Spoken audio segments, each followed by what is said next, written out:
Hey there, I'm Simon. Did you know there are 3 key ingredients that go into a successful automation strategy?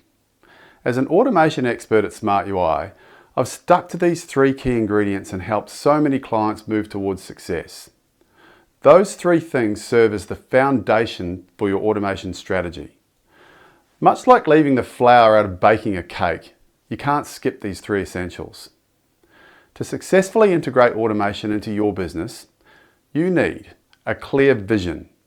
You need to define your why and your what before you begin. Next, you'll need to start small before you can think big. Identify one process in your business to automate first before trying to tackle hundreds of them.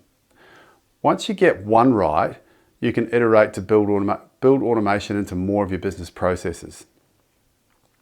With your goals set and your objectives pinned down, the next essential ingredient is plotting your plan to build momentum.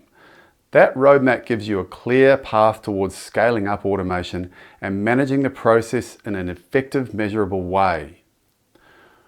What do you think another essential ingredient could be to ensure your automation strategy is successful?